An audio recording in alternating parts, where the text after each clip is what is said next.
Vamos lá. Salmos 89, 48, nesse lado aqui. Nesse meio aqui. Eclesiastes capítulo 6, versículo 6.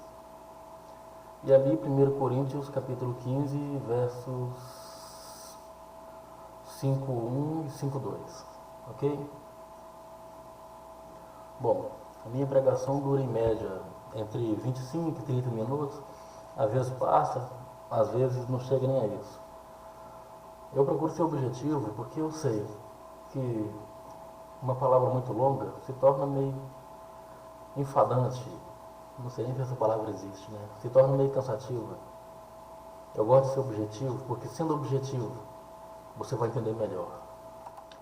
Até porque também eu não sou muito expansivo, não sou de fazer barulho, de ficar gritando. Às vezes eu bato no púlpito, às vezes eu me emociono até, mas não é muito comum que isso aconteça. Então, se eu fizer alguma pregação muito longa, eu vou fazer todo mundo dormir. E a palavra não vai cumprir o objetivo. Amém? Eu prefiro que aqui seja um lugar onde você venha e descanse, enquanto ouve palavras que edificam. Afinal de contas, eu acho que minha função é essa, não é entreter vocês, mas ensinar um pouco dessa verdade que eu vivo. Bom, eu fiz uma compilação desses versículos, né? E ficou assim: que homem há que viva e não veja a morte? E ainda que vivesse 2 vezes 1000 anos e não vivesse fazendo bem, não vão todos para o mesmo lugar? Prestem atenção, vou revelar um mistério. Na verdade, nem todos dormiremos, mas todos seremos transformados num momento, num abrir e fechar de olhos, ante a última trombeta, porque a trombeta soará, e os mortos ressuscitarão incorruptíveis, e nós seremos transformados. Confuso, né? Bom, antes de começar, eu quero dizer que o áudio das outras mensagens estarão à disposição de vocês no site do Ministério. Essa palavra vai trabalhar muito com referências bíblicas, bastante. Eu costumo usar 1, 2, 3 versículos por pregação, aqui eu vou usar muitos, porque é uma palavra abrangente. Eu reduzi ao máximo. Estará disponível no site, tá? Quem quiser ir mais a fundo, fique à vontade para baixar. O download custa apenas R$ 4,99 por arquivo. Ok? O que foi? Tá, acharam caro? Então vamos fazer o seguinte, vamos melhorar esse preço. Eu posso fazer a R$ 2,99, beleza? Qual é, gente? R$ 2,99? O que é R$ 2,99? Então faz o seguinte, tá liberado, ó. É grátis, tá bom? Você pode baixar à vontade, não tem que pagar nada, nenhuma tarifa. Pode até gravar em CD, pode piratear, você dá de presente, pode até edificar algumas pessoas, vem? Melhorou, né? Beleza.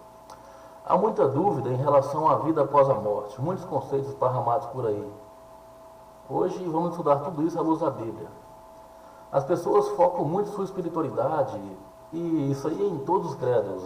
Os cristãos, no nosso caso, somos cristãos, né? Os católicos, os espíritas e muita gente por aí, e a crença dela é centralizada no medo de ir para o inferno e não no amor a Deus. Você não tem que servir a Deus por medo de ir para o inferno. Isso é religião. O seu foco tem que ser o seu servir, o seu amor a Deus. Esse tem que ser o foco, é o foco correto. Ok? Quando se fala em inferno, o que vem à mente? Fogo, dor, tormento, sofrimento, angústia eterna. E a Bíblia, que é a nossa regra de fé, diz o que a respeito? Bom, vamos às traduções primeiramente. Por ser uma palavra extensa e tal, eu até mandei fazer um informativo, distribuir para vocês, porque isso gera muitas dúvidas, mas se eu for trabalhar cada referência, a palavra vai durar horas. E eu não quero capitular por culto, porque francamente, a gente tem muita coisa a fazer, ao invés de ficar estudando sobre o inferno, né? Tem dó. Vamos lá, traduções. A primeira tradução é Geena. Essa palavra se encontra nos evangelhos. E não tem nada a ver com o inferno de fogo. Era um vale onde se faziam sacrifícios humanos. E se queimavam os corpos de pessoas aos ídolos. Nos dias de Jesus, o local continuava a ser depósito de animais e lixo em putrefação. Imagina. Isso está retratado, por exemplo, em Mateus capítulo 5, versículo 22. E os moradores, eles sempre ateavam fogo para consumir os restos ali deixados, já que estava apodrecendo. Esse lugar Jesus usou para simbolizar o fim trágico que aguarda os desobedientes. Mas apenas corpos físicos eram consumidos no Geena, e por isso que havia bicho nos corpos podres, sem relação com almas ou espíritos queimando no fogo eterno. Ok? A segunda tradução é Tártaro. Essa palavra ocorre na Bíblia apenas uma vez, em 2 Pedro, capítulo 2, versículo 4. O próprio texto declara que os anjos foram expulsos da presença de Deus, ou seja, onde está a verdadeira luz, entende? Lá no céu. E foram para as trevas. Esse texto diz que esse inferno não tem fogo, somente escuridão da ausência de Deus. Em Apocalipse, capítulo 20, versos 9, 10 e 14, lemos que eles estão aguardando o juízo final, quando então receberão suas penas pelos seus atos. A terceira tradução é Tatano. Essa palavra ocorre em vários lugares, mas é traduzida em 1 Coríntios 15, 55 como inferno. Na realidade, a tradução mais literal para essa palavra seria morte. Também não tem nada a ver com o lugar de fogo onde as pessoas ficam queimando, ok? Então, poxa, a visão que tem de inferno não é uma visão bem mais trágica, e até agora essa trágica não apareceu. É aí que aparecem as traduções mais famosas. Seol, que é de origem hebraica, essa palavra era usada no Velho Testamento, e a segunda é Hades, que é a mesma coisa de Seol, só que é de origem grega e é usada no Novo. E são designados para a palavra inferno, só que a tradução literal dessas palavras é sepultura. A sepultura é o símbolo da morte que Jesus destruiu, a morte. Em João, capítulo 17, versículo 16, declara-se que os mortos ficam no pó. E em Isaías 14, 9 e 11, se declara que o inferno é o lugar onde os bichos comem os cadáveres. Ou seja, a pessoa morre, vai para o pó, e depois os vermes comem o cadáver. Engraçado que eu já ouvi testemunhos, e não foram um ou dois, de pessoas que foram para o inferno e voltaram. Agora, como é possível uma pessoa ir a um lugar que não existe? A crença popular de um lugar em que os pecadores serão atormentados e queimarão por toda a eternidade não tem apoio bíblico, ok? Mas também não tem esse apoio à ideia popular de que no fim todos vão ser salvos. Os que rejeitam as boas novas de salvação e recusam a obediência a Deus serão julgados, condenados e enfrentarão uma morte da qual nunca haverá ressurreição. Então vamos lá. Eu quero que vocês abram ali no fundo, Eclesiastes capítulo 12, verso 7. Bem ali. Eclesiastes 9, versículo 7. Aqui na frente, Salmos 146, versículo 4. Aqui Daniel 12, versículo 2. Romanos 5, versículo 12. E aqui, ali. Atos 24, a parte B do versículo 15. Bom, enquanto vocês abrem, então, fica a pergunta. O que acontece com a alma depois que as pessoas morrem? Já que não vão para esse inferno, certo? Bom, por 54 vezes a morte é chamada na Bíblia de sono. Então o que é esse sono? É um sono profundo em que não há consciência e todos os sentimentos deixam de existir. Você e eu, se não formos arrebatados primeiro, morreremos, ficaremos lá e vamos dormir até acordarmos no momento certo para sermos julgados. Sem céu, sem inferno. Aí alguns podem dizer, mas e aquela passagem na parábola de Jesus sobre o seio de Abraão? A minha interpretação é o seguinte: aquele seio de Abraão é uma parábola, é uma história, não quer dizer que exista aquele lugar onde o rico ficou atormentado e aquele lugar onde ficou Lázaro num lugar de delícias. Sinceramente, para mim é apenas uma passagem, é apenas uma história, uma ilustração. Não vou me aprofundar nisso e não pretendo falar sobre isso depois, ok? Muito bem, vamos lá. Mais uma vez eu fiz uma compilação desses versículos. Cada um de vocês leu, entendeu? Ótimo, agora vamos colocar tudo junto. como se fosse um verso só. O pó volte à terra de onde veio, e o espírito volte a Deus que o criou. Vocês estão entendendo bem?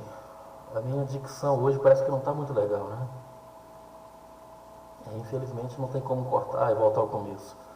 Então eu vou começar de novo. O pó volte à terra de onde veio, e o espírito volte a Deus que o criou. Pois os vivos sabem que morrerão, mas os mortos nada sabem. Sai-lhes o espírito, e eles deixam de viver nesse mesmo dia. Perecem todos os seus planos. Muitos dos que dormem no pó da terra ressuscitarão, uns para a vida eterna e outros para a vergonha e horror eterno. Portanto, assim como por um só homem entrou o pecado no mundo e pelo pecado a morte, assim também a morte passou a todos os homens, porque todos pecaram. Os mortos ressuscitarão, assim como os justos e os injustos. Amém?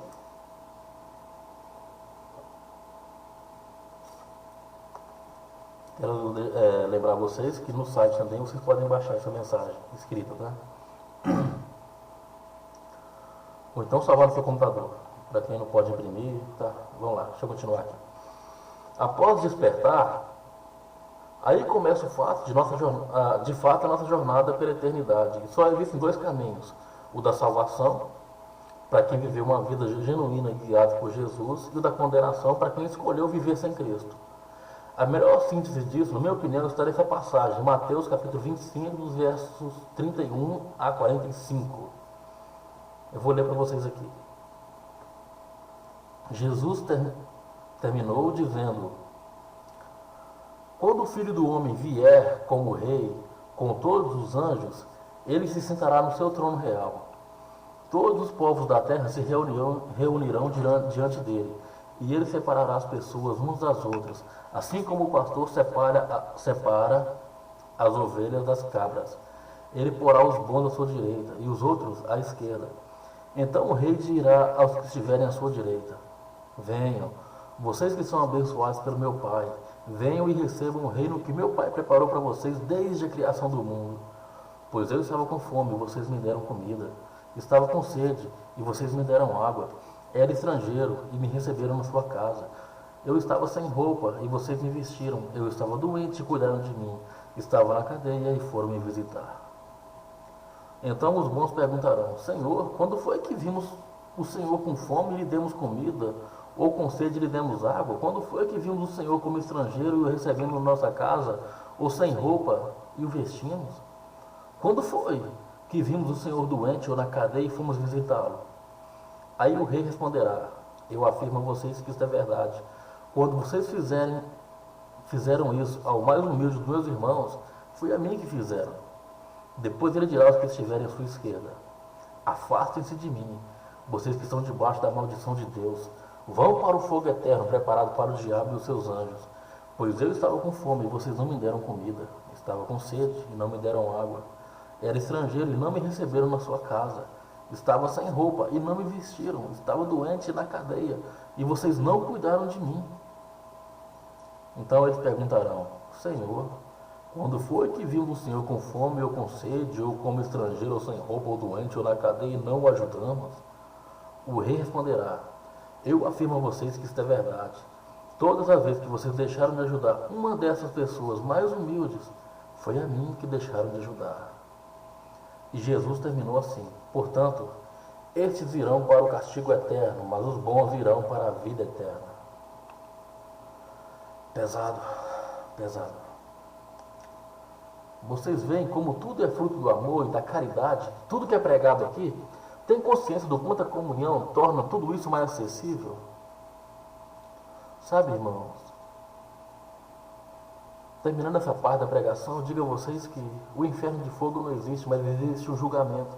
E depois do julgamento, ou vocês terão uma vida eterna, ou terão uma morte eterna. E essa morte significa um sofrimento que não vai acabar. É triste ver as pessoas zombando disso, brincando tanto com isso. Se tornou comum, muito comum. Mas a nossa igreja tem procurado focar muito em olhar para as pessoas e ver Jesus. que aqui não existe um que seja mais ungido ou mais abençoado que o outro. Cada um tem sua forma, tem sua limitação. Mas o foco não deve ser a gente ajudar as pessoas que são dessa comunidade, dessa igreja. O mundo precisa de ajuda lá fora. Amém? Vamos falar sobre o céu. O céu também tem suas definições, que são as seguintes. Na verdade, não existe um céu, mas 3 céus na Bíblia, sabia? O primeiro céu, ele é citado em 2 Samuel, capítulo 21, versículo 10. É o céu que vemos, azul, nuvens, onde os pássaros passeiam, é visível aos nossos olhos, de onde cai a chuva, onde está a camada de ozônio. Bonito, né? O segundo céu é o céu que você pode ver à noite. 1 Crônicas, capítulo 27, versículo 23. É aquele céu dos astros, onde está o universo com suas galáxias, estrelas, planetas e demais corpos celestes. Aquele céu brilhante, aquele universo infinitamente maior do que esse planeta que a gente vive, que está nesse segundo céu. O terceiro céu é citado em Deuteronômio, capítulo 26, versículo 15, é o lugar da habitação de Deus, de seus anjos. Foi sobre esse lugar que Jesus falou aos seus discípulos, prometendo levar eles para lá, no Evangelho de João, no capítulo 13. É para esse lugar que os salvos irão um dia. Até lá há um longo processo, certo? Envolve muita coisa, envolve julgamento, trono branco, milênio, muita coisa. E isso aí, a gente tem as nossas escolas dominicais, que a gente vai começar em breve, para estudar sobre tudo isso, certo? Nos cultos à noite eu quero focar na sua vida prática. Estou tirando esse culto para ser um pouco mais teórico. Entendam que para que alguém perca a salvação é preciso um grande esforço. Irmãos, o que torna a salvação difícil não são as regras que Deus coloca sobre nós, mas a nossa disposição em viver sua palavra. Deus não é um Deus de segunda chance. Ele é um Deus de um amor sem fim. Mas você só tem essa vida para se posicionar, para decidir. Você não vai para o inferno depois que morrer, não vai para o céu. Você enfrentará uma sala de espera. E quando chegar o momento, será julgado pelas suas escolhas. Assim como existe a vida eterna, certo? Como eu já falei, que é para a salvação, existe a morte eterna, que é o desperdício. Você está desperdiçando esse presente que foi dado a você, a salvação. Em Apocalipse, vamos lá. Apocalipse capítulo 20, versículo 10. Ou você pode abrir em Apocalipse capítulo 20, versículo 14. Na verdade é o mesmo capítulo, né? O versículo 10 e 14.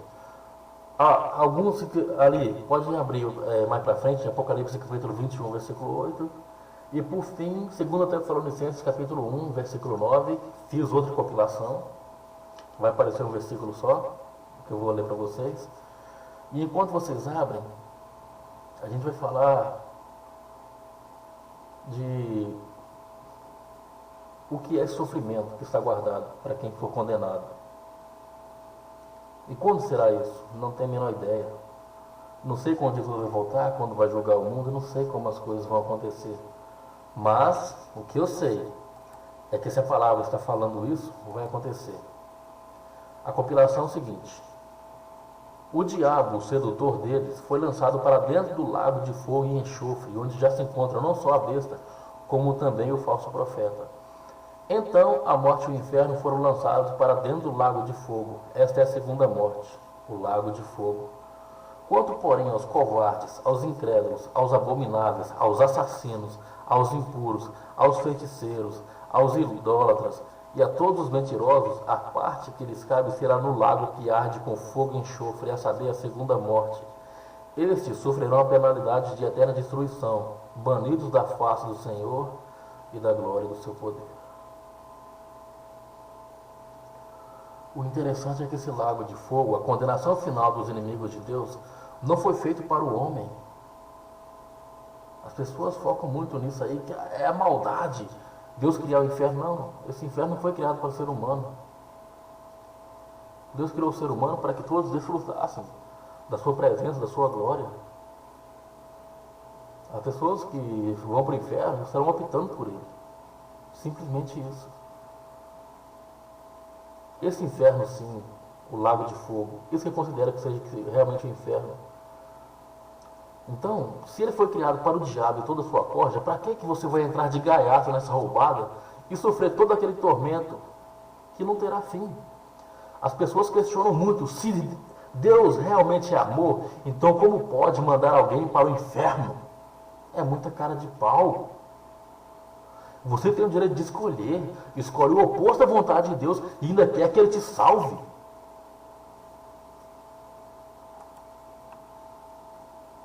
Pensa nisso. Jesus morreu na cruz, seu sangue já foi derramado, o véu já se rasgou, o caminho está aberto.